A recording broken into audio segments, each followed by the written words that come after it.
안녕하세요, 신우 여러분. 오늘 주일 잘 보냈나요? 오늘도 말씀을 통해 하나님의 은혜와 성령님의 은총이 함께하는 귀한 시간이 되길 바라요. 자, 그러면 오늘 2주차 성전에서 율법 교사들과 토론하신 예수님이라 라는 주제로 누가복음 1장, 2장에 대한 해설을 시작하도록 할게요. 오늘 말씀이 꽤 길어서 읽기가 힘들었나요? 누가복음은 사도행전과 함께 누가가 기록하여 데오빌로에게 헌정한 책이에요. 그래서 내용도 처음부터 자세하게 기록하고 있는 것인데요. 먼저 1장 1절에서 7절까지 보면 다른 복음서와는 달리 서문책의 성격을 자세히 밝히며 독자의 자세에 대해서도 자세하게 교훈하고 있어요. 누가는 지금 자기가 기록하려고 하는 이야기가 단순히 인간의 사색과 연구를 통하여 우연히 만들어진 것이 아니다라는 것을 강조해요. 즉, 하나님이 오래전부터 계획하시고 그의 선지자들을 통하여 알려주시고 또 약속하신 것을 우리 가운데 성취하신 사실이다 라고 말하고 있는 것이죠. 이어서 8절에서 25절은 요한의 출생을 예고하고 있는 장면인데요.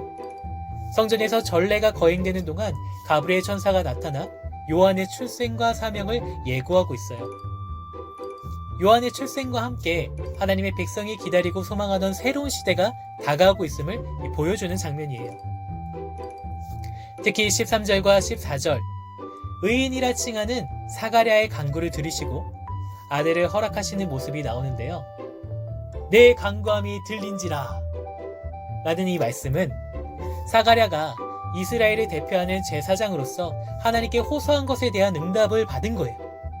그래서 하나님이 온 이스라엘에게 베푸시는 이 모든 은혜라고 할 수 있는 것이죠. 그러니까 요한의 출생은 처음부터 하나님께서 예비하셨고 그의 전생애를 이제 곧 오실 메시아이신 이 주님이 오실 길을 이스라엘을 대표하여 준비하는 사람으로 사용하신다는 거예요. 이어서 26절에서 38절은 세례 요한의 출생을 예고한 이 가브리엘이 그로부터 6개월 후에 마리아에게 찾아와서 예수님이 탄생하실 것을 예고하는 장면이에요.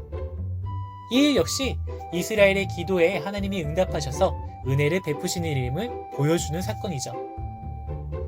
38절에서 마리아가 천사가 전한 하나님의 말씀에 어찌 일이 있으리까? 라고 이렇게 의문을 제기했지만 결국 그 말씀에 자신을 내어 맡겼어요. 단지 주의 계집종에 불과하다는 철저한 자기 인식과 자신을 통해서 이루어질 하나님의 계획에 대한 믿음이 있었기 때문에 가능한 것이었죠. 여러분, 우리도 이런 마리아 모습처럼 여러 상황들 가운데 일이 어떻게 될지 알지 못하는 상태에 있더라도 순종하고 복종하는 이 마리아의 이 적극적인 믿음을 우리 또한 갖췄으면 좋겠어요.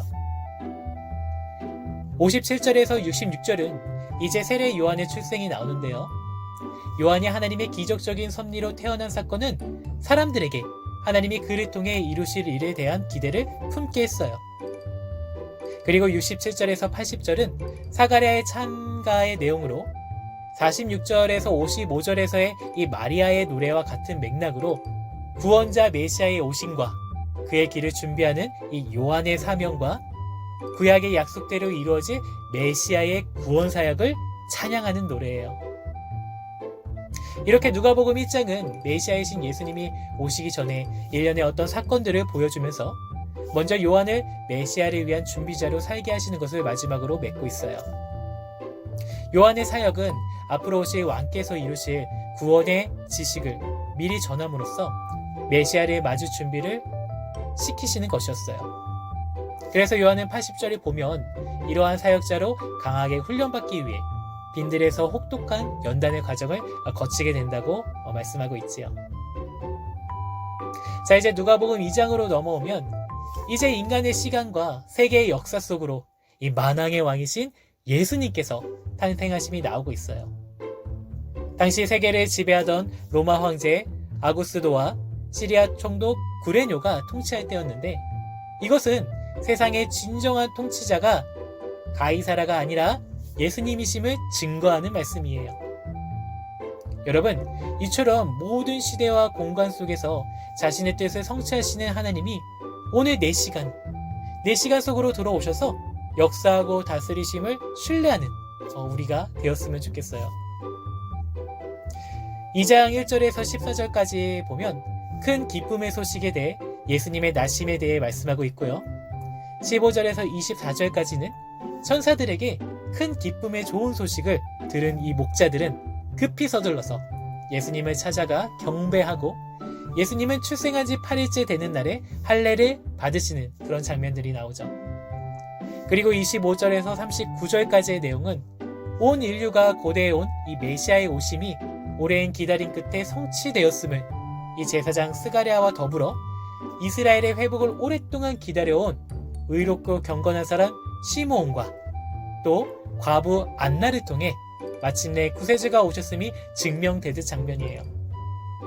그리고 이들은 구원의 선물을 받을 수 있었죠.